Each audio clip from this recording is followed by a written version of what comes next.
नमस्कार, नवतेज टीवी देख रहे हैं आप और मैं आपके साथ हूं चंदा यादव। पहाड़ी राज्य यानी कि हिमाचल प्रदेश में पिछले 2 दिनों से सियासत गर्माती नजर आ रही है।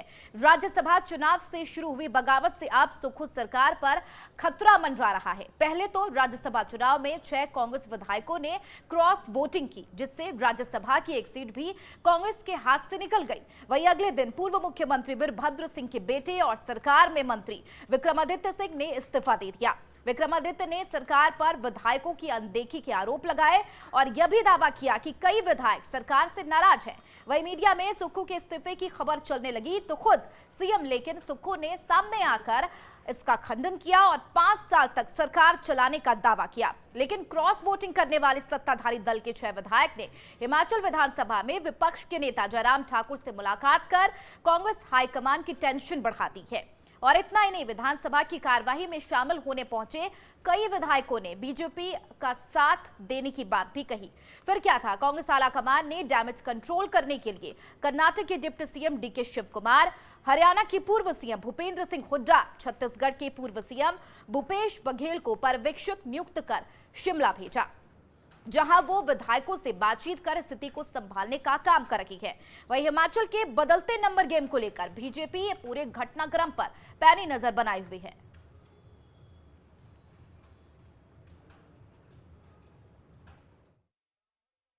जिस प्रकार के षड्यंत्र रचकर सीआरपीएफ पुलिस लगाकर, हरियाणा पुलिस लगाकर, हेलीकॉप्टर भेजकर जिस प्रकार से सत्ता को हथियाने की कोशिश की, आज वो कोशिश नाकाम हुई है।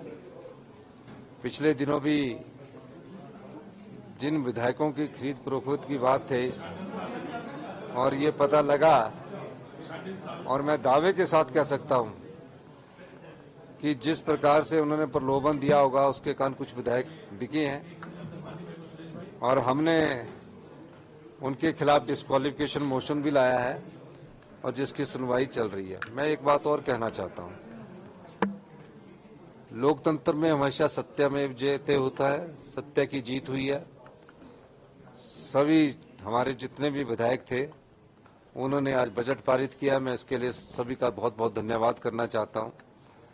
और निश्चित तौर पर जिस प्रकार सरकार गिराने की साजिश रची गई थी और जो लोग थे उनका भी आने वाले समय में हम भंडाफोड़ करेंगे। निश्चित तौर पर यह सरकार 5 साल चलेगी। हिमाचल तो देवी देवताओं का प्रदेश है, लोकतंत्र की मजबूती का प्रदेश है और पर जो इस प्रकार इस प्रदेश की जनता को भी शर्मसार किया है, मेरा मानना है कि आने वाले समय में जनता इसका जवाब देगी। देखिए, विक्रमादित्य जी से मेरी बात हुई है, उनका कुछ कारण था और ऐसी कोई बात नहीं, वो हमारे छोटे भाई है और निश्चित तौर पर जब कोई विरोध आता है, गुस्सा आता है तो उसमें दे दिया जाता है। उस बारे में हम अभी उनसे बात करेंगे। धन्यवाद। देखिए, विक्रमादित्य का इस्तीफा स्वीकार करने का कोई औचित्य ही नहीं है, इसलिए आप ये कहना कि विक्रमादित्य जी का इस्तीफा स्वीकार कर लिया गया है, ऐसी कोई बात नहीं है। उनका स्वीकार कोई औचित्य नहीं। उनसे जो बात मेरी अभी थोड़ी देर हुई थी जब हमारा बजट का वो चल रहा था, लेकिन उतने में स्पीकर साहब आ गए तो उनसे मेरी बात, उनकी कुछ नाराजगी है उसको हम दूर करेंगे। चर्चा के लिए हमारे वरिष्ठ संवाददाता उमंग माथुर न्यूज रूम लाइव हमारे साथ जुड़ गए। उमंग, जाहिर सी बात है सुक्खू सरकार संकट में, विधानसभा सत्र को अनिश्चितकालीन के लिए स्थगित कर दिया गया है और कहा जा रहा है कि फौरी राहत सुक्खू सरकार को मिल गई है। लेकिन ऐसे में ये सवाल उठता है कि क्या ये राहत कुछ दिनों के लिए है? जो सरकार पर संकट के बादल छाए हैं वो क्या हट गए? चंदा, कह सकते हैं कि राहत तो नहीं है, लेकिन अभी के लिहाज से अगर देखें, संख्या बल के हिसाब से देखें तो कांग्रेस के पास में जो हिमाचल की विधानसभा है वहाँ पर 68 सीट ज़रूरी होती है। कांग्रेस के पास में, माफ़ कीजिएगा, पूरी विधानसभा में 68 सीटें हैं और अगर कांग्रेस की बात करें, बहुमत के आंकड़े की अगर बात करें तो करीब 34 या 35 के आसपास वो आंकड़ा जाता है। कांग्रेस के कुल विधानसभा सीटों की अगर बात करें तो वो होती हैं 40 में से 6 विधायकों ने क्रॉस वोटिंग करी। अगर उन 6 विधायकों को हम मान ले कि वो सरकार गिराने में बीजेपी का सहयोग अगर करते हैं तो कांग्रेस की सीट रह गई यहाँ पर 34। अब दूसरी गणित अगर देखें तो बीजेपी के पास में करीब 25 सीटें हैं। 25 सीटों में से अगर 3 निर्दलीय बीजेपी में आते हैं, बीजेपी के साथ आते हैं, तो ये हो जाता है 28 और 6 वही वाला आंकड़ा जो कांग्रेस से बागी होकर राज्यसभा में बीजेपी के उम्मीदवार को जिताया। तो ये भी मामला 34-34 का हो जाता है। लेकिन अगर ऐसा होता है तो हो सकता है आने वाले कुछ दिनों में कांग्रेस दल बदल कानून के तहत 6 विधायकों को निष्कासित कर दे। तो ऐसे में बीजेपी के पास में नंबर तो नहीं है सरकार बनाने के। तो फिलहाल हम कह सकते हैं कि कांग्रेस की सरकार खतरे में नहीं है, लेकिन संकट के बादल जरूर छाए हुए हैं। ठीक है उमंग जी, जाहिर सी बात है नंबर गेम पर पेंच फंसा हुआ है। जैसा कि आपने भी बताया, बहुमत का आंकड़ा 35 है और ऐसे में फिलहाल की स्थिति में कांग्रेस के पास 33 विधायकों का समर्थन है। लेकिन अगर बीजेपी की बात करें तो 25 विधायक और उसमें से 2 निर्दलीय और बागी विधायकों की बात करें तो उसमें से 35 ऐसे विधायक हैं जो सरकार के खिलाफ आते हैं। लेकिन सुक्खू सरकार ने यह भी कहा है कि व्हिप जारी कर दिया गया था और अब कुछ विधायकों पर कार्रवाई की जाती है। ऐसे में अगर कुछ विधायकों को अयोग्य घोषित किया जाता है तो ऐसे में नंबर गेम अब आगे का क्या होगा? नंबर गेम चंदा वही रहेगा जो अभी मैंने बताया, 34-34 पे ही। अगर जो संभावनाएं जो जताई जा रही हैं, अगर वो संभावनाएं होती हैं तो कांग्रेस के पास भी 34 सीट रहेंगी, बीजेपी के पास भी 34 सीट रहेंगी। ऐसे में बीजेपी के लिए कहीं से भी सरकार बनाना यहां से तो दिखाई नहीं दे रहा है। लेकिन ये क्रॉस वोटिंग क्यों हुई, इसके पीछे के कारण जानने बहुत ज्यादा जरूरी है। 14 महीने अभी सुक्खू सरकार को हुए, लेकिन जब कांग्रेस बहुमत में आई थी तब ये उम्मीद लगाई जा रही थी कि 6 बार के मुख्यमंत्री वीरभद्र सिंह के परिवार में से उनकी पत्नी को मुख्यमंत्री बनने का मौका मिलेगा। लेकिन वो मौका कांग्रेस ने इस वजह से उन्हें नहीं दिया क्योंकि कांग्रेस के ऊपर परिवारवाद का आरोप लगता रहा है। और कांग्रेस लगता है यहीं पर गलती कर गई, क्योंकि वीरभद्र सिंह को राजनीति का, हम कह सकते हैं हिमाचल की राजनीति का चाणक्य कहा जाता है। और आज प्रेस कॉन्फ्रेंस जब विक्रमादित्य ने किया तब उन्होंने भी यही कहा है कि कहीं ना कहीं पार्टी में दखल अंदाजी नहीं की गई, यानी कि ज्यादा सम्मान नहीं मिला मेरे पिता को, वीरभद्र जी को, जो कि 6 बार सीएम भी रह चुके हैं और उन्हीं के नाम पर कहीं ना कहीं कांग्रेस ने चुनाव जीता था और यही वजह है नाराजगी की। बिल्कुल चंदा, सबसे बड़ी वजह नाराजगी की यही है। और अगर हिमाचल प्रदेश की राजनीति की हम बात करें तो कहीं ना कहीं जो राजस्थान में हमने पिछले कुछ विधानसभा चुनावों में जो हमने नाराजगी देखी थी पूर्व मुख्यमंत्री अशोक गहलोत के खिलाफ, वही नाराजगी इस समय के मुख्यमंत्री हिमाचल के सुक्खू के खिलाफ देखी जा रही है। वो विधायकों की नाराजगी को झेल नहीं पाए या उस नाराजगी को वो दूर नहीं कर पाए। और वीरभद्र सिंह के परिवार की अगर बात करें, विक्रमादित्य की अगर बात करें, तो हम जाएंगे 22 जनवरी राम मंदिर की प्राण प्रतिष्ठा के अवसर पर। तो वीरभद्र सिंह के पूरे परिवार ने, इंक्लूडिंग विक्रमादित्य, उन्होंने कांग्रेस आला कमान के उलट बयान दिया था। ठीक है, बिल्कुल, यानी कि फिलहाल सुक्खू सरकार को फौरी राहत तो मिली है, लेकिन आगे की स्थिति क्या होगी ये भी देखना सबसे ज्यादा दिलचस्प होगा। बहुत शुक्रिया उमंग, इस खबर पर लगातार जानकारी साझा करने के लिए। बहरहाल विधानसभा का सत्र अनिश्चितकाल के लिए स्थगित कर दिया गया है, लेकिन कहा जा रहा है कि फिलहाल कांग्रेस के पास डैमेज कंट्रोल का समय है। लेकिन अगर देखा जाए तो राज्यपाल इसमें दखल अंदाजी कर सकती है, क्योंकि अगर किसी सरकार के पास बहुमत नहीं होता है तो विशेष तौर पर सत्र को कभी भी बुलाया जा सकता है। और इस बीच अंतराल है, यानी कि कुछ समय सीमा बची है कांग्रेस के पास डैमेज कंट्रोल की। ऐसे में कांग्रेस का प्लान डैमेज कंट्रोल कैसे होगा, आगे की रूपरेखा क्या होगी कांग्रेस की, यह भी देखना सबसे ज्यादा दिलचस्प होगा। क्या जो कांग्रेस के तरफ से क्रॉस वोटिंग किए गए, तमाम विधायकों से क्रॉस वोटिंग किए गए, क्या उन्हें कांग्रेस अब मना पाएगी? चूंकि देखा जाए कुछ पर्यवेक्षकों को भी शिमला भेज दिया गया है, जिसमें डीके शिव कुमार है, भूपेश बघेल का नाम शामिल है। और बताया जा रहा है कि कांग्रेस नेतृत्व की तरफ से उन्हें यह आदेश दिया गया है कि तमाम विधायकों की जो नाराजगी है, जो मनमुटाव है, उसे दूर किया जाए, उससे बातचीत की जाए। और यह कहा जा रहा है पर्यवेक्षकों की तरफ से कि उन्हें आदेश मिला है कि अगर कोई बड़ा फैसला लेना पड़े तो वो ले लिया जाएगा।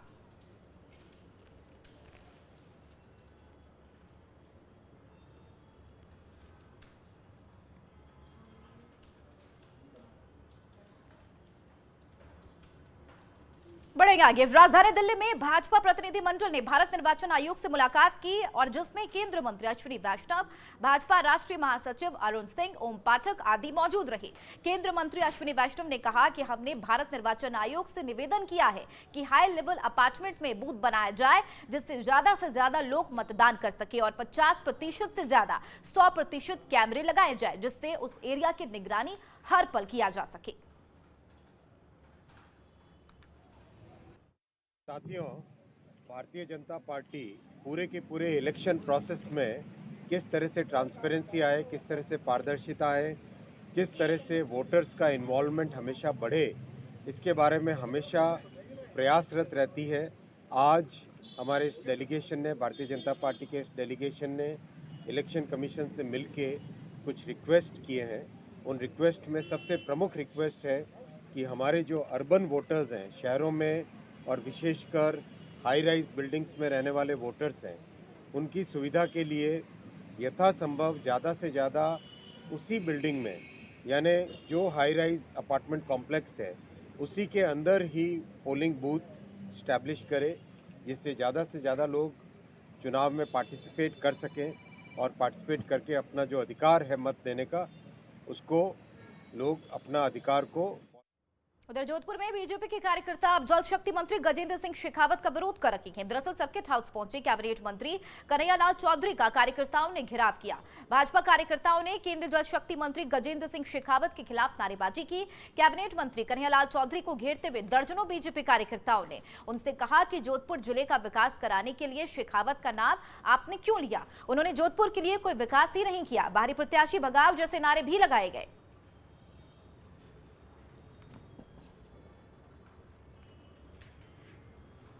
खबर जयपुर से है, जहां श्री राजपूत करनी सेना के राष्ट्रीय अध्यक्ष सुखदेव सिंह गोगामेडी की पत्नी शीला शेखावत ने सरकार से उसकी मांगे पूरी करने के लिए 2 दिन का समय दिया है। शीला शेखावत का कहना है कि अगर उनकी मांगे नहीं मानी गई तो 3 मार्च को सड़कों पर राजपूत समाज उतरेगा, जिसके लिए खुद वे पैतृक गांव गोगामेडी से मुख्यमंत्री आवास के लिए पैदल मार्च करेंगी। बता दें, सुखदेव सिंह गोगामेडी के परिवार की सुरक्षा और उनके भरण पोषण के लिए संघर्ष समिति ने कुछ मांगे रखी थी, जिसमें पहली मांग अपराधियों की गिरफ्तारी थी और दूसरी उनके परिवार के पालन पोषण के लिए मुआवजा और सरकारी नौकरी की मांग रखी गई, जिसमें परिवार में योग्य व्यक्ति के लिए सरकारी नौकरी की अन्य मांगे भी रखी गई। मेरे पति को अभी तक न्याय नहीं मिला है। 5 दिसंबर को राजपूत करनी सेना के हम कह सकते हैं अध्यक्ष सुखदेव सिंह गोगामेडी जी की घर में घुसकर हत्या कर दी गई थी।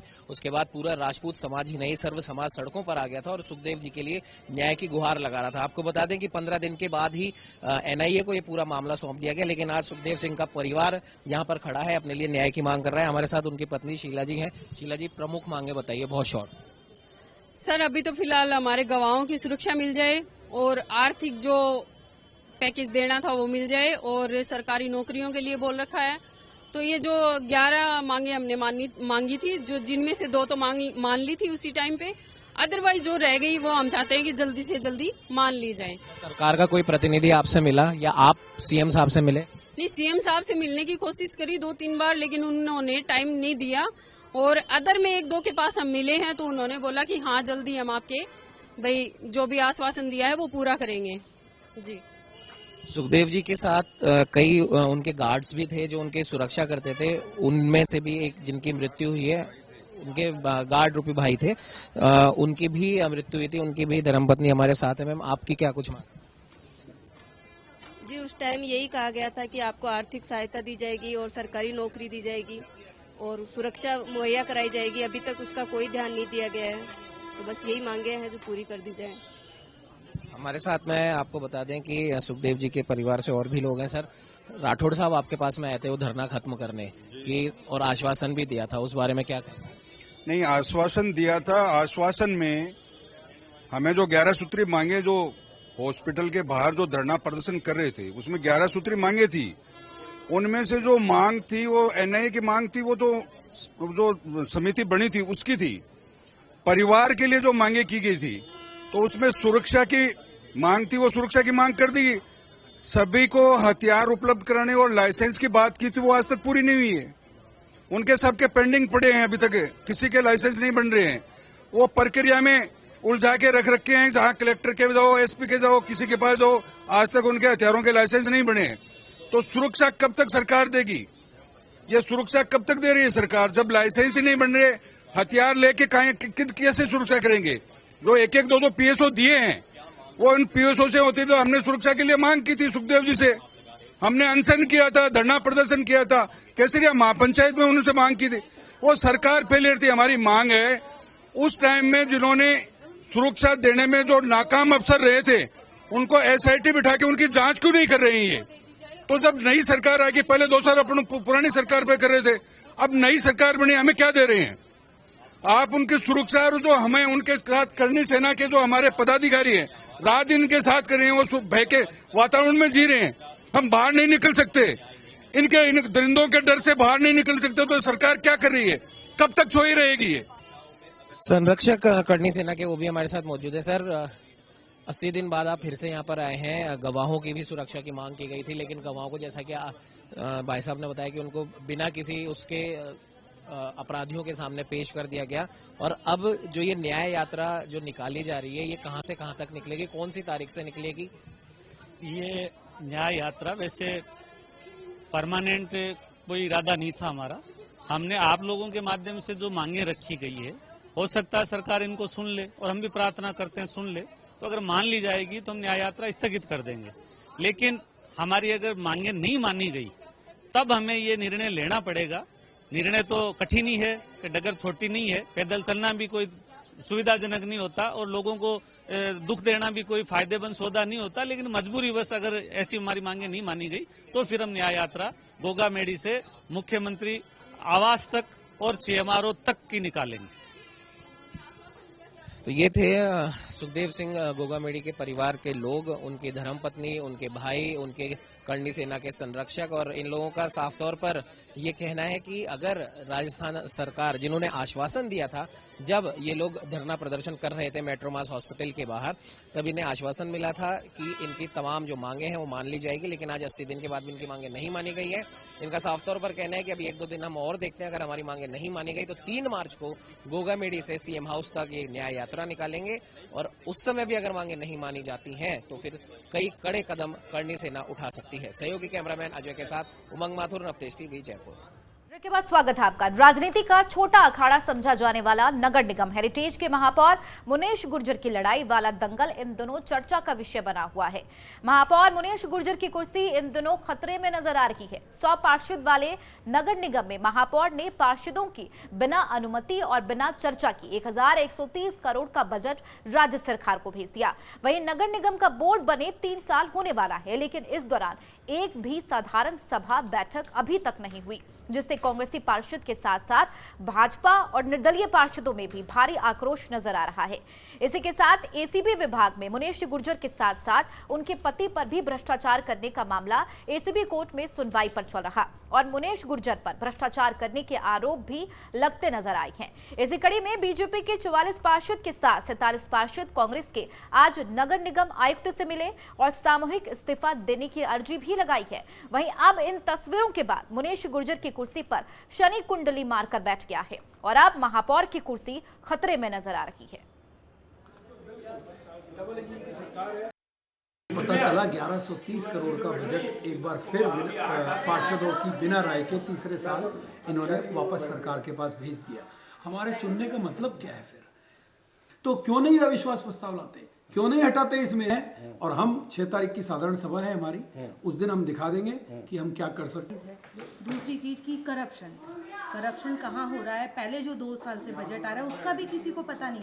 पब्लिक हमसे पूछती है आपके पास इतना आया, पर वो डायरेक्ट हमारे पास थोड़े ही आ रहा है। कहाँ जा रहा है, किस में बट रहा है, हमें कुछ नहीं पता। भ्रष्टाचार चरम सीमा पर है। देखिए, इसमें जब ऐसा होता है कि साधारण सभा नहीं हो पाती, इवन बजट की मीटिंग नहीं हो पाती, तो बहुत ही लगता है कि कहीं ना कहीं कोई धांधली। देखिए, अविश्वास प्रस्ताव के लिए सरकार अपनी तैयारी कर रही है, जो भी है। यहाँ जो हमारी मेयर है तथाकथित, उनके पास कोई विजन नहीं है जयपुर को कैसे डेवलप। पहले की तरह हठधर्मिता चल रही है, जो हठधर्मिता को सहन नहीं किया जाएगा। अभी सबने मिलकर हमने ज्ञापन दिया है और आगे कल परसों में बड़ा विरोध होगा। आप समझो, मैं कह रहा हूँ 1130 करोड़ बिना पार्षदों के प्रस्ताव के ना पूछा जा रहा कि इस वार्ड में क्या काम होगा, तो आप समझ सकते हो भ्रष्टाचार तो है ही ना। आप देखो ना कि इतना भ्रष्टाचार चरम पे है कि पार्षदों का कहीं इन्वोल्यूशन नहीं है। भाजपा की सरकार बनी है, हम भाजपा से पार्षद है, हमने सरकार में भी बात की है, लेकिन सांठ-गांठ करके बिना पार्षदों से चर्चा किए जिस प्रकार से बजट सरकार को भेजा गया है, यदि हमारा औचित्य नहीं है तो या तो हम सामूहिक रूप से इस्तीफा दे देते हैं। भ्रष्टाचार निश्चित रूप से हुआ है। मेयर के घर पे 40 लाख रुपए कैश मिलना, ये और फिर मेयर उसको साबित नहीं कर पा रही, उनके पति साबित नहीं कर पा रहे कि आखिर 40 लाख रुपए आए कहाँ से है।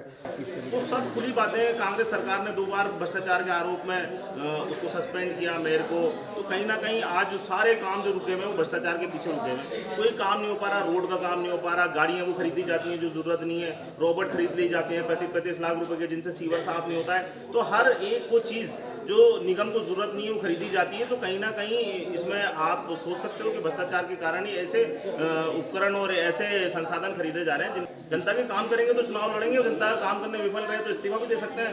हम निरंकुश बनकर और सीट पर बैठे रहने वाले लोगों में से नहीं है। ज़्यादातर पार्षद नगर निगम हेरिटेज के गद्दी पे बैठे रहने वाले नहीं है, सब काम करने वाले वर्कर्स हैं। हमारी मेयर की तरह नहीं है कि काम नहीं हो फिर भी गद्दी पे जमकर बैठे रहें।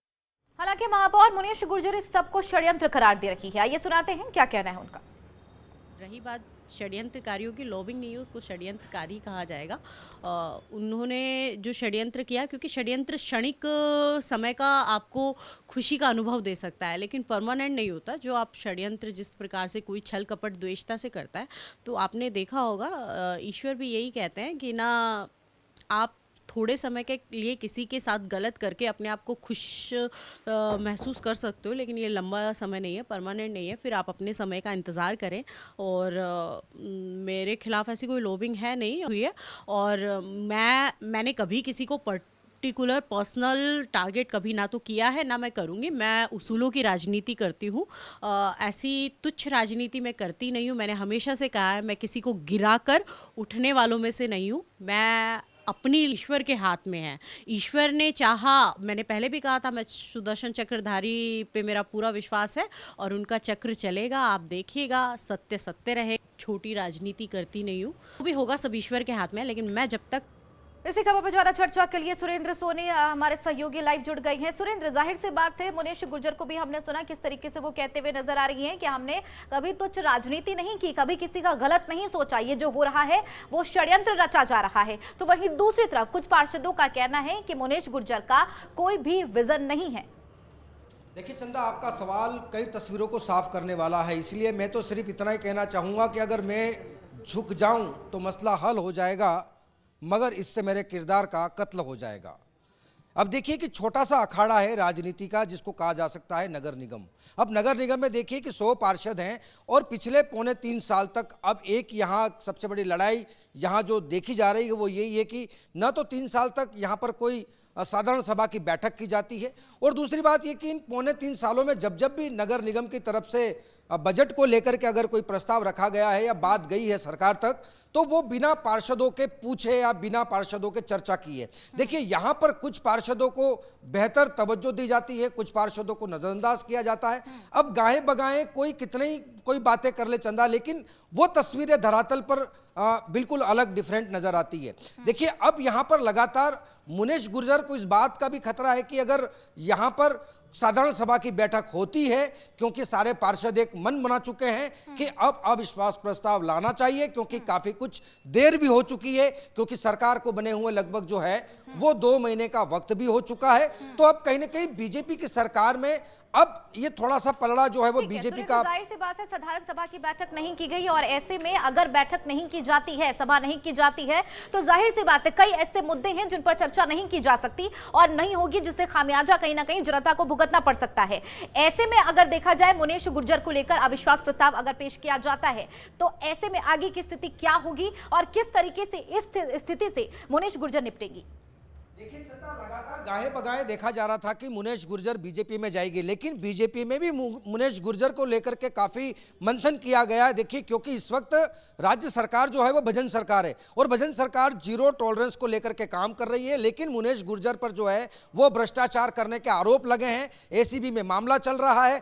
ऐसी स्थिति में अब मुनीश गुर्जर पर बीजेपी मंथन कर चुकी है, और मंथन करने के बाद पूरी तरीके से क्रॉस लाइन यहाँ पर मुनीश गुर्जर पर नजर आ रही है। मुनीश गुर्जर की जो चर्चाएं चल रही थी बीजेपी में जाने की, वो तस्वीरें बिल्कुल आज पूरी तरीके से खत्म हो चुकी है। बीजेपी पूरी तरीके से गाये बगाए इनकार कर चुकी है कि ऐसे भ्रष्टाचारी महापौर को बीजेपी में कोई जगह नहीं है। लेकिन अब यहां पर आप देखिए कि जिस तरीके से जो यहां पर तस्वीरें बनी हैं, वो तस्वीरें क्यों बनी, आप देखिए कि पहले मुनीश गुर्जर को देखकर यही लगता है कि कहीं ना कहीं मुनीश गुर्जर यानी महापौर की कुर्सी जो है वो खतरे में है, और सामूहिक इस्तीफा देने की भी बात आ गई है, क्योंकि कुछ पार्षद जो हैं उनके ही अगेंस्ट कहीं ना कहीं नजर आ रहे हैं। बहुत शुक्रिया सुरेंद्र इस खबर पर लगातार जानकारी साझा करने के लिए। बहरहाल देखा जाए तो मुनेश गुर्जर की कुर्सी पर लगातार खतरा शुरुआत तौर पर मंडराता आया है। पिछले अगर 2022 की बात कर ले तब भी मुनेश गुर्जर की कुर्सी 8 माह के लिए खाली थी, यानी कि वो कुर्सी से दूर रही थी। उसके बाद सुप्रीम कोर्ट ने अहम फैसला सुनाया था, जिसके बाद वो कुर्सी पर दोबारा से काबिज हुई थी। लेकिन एक बार फिर मुनेश गुर्जर की कुर्सी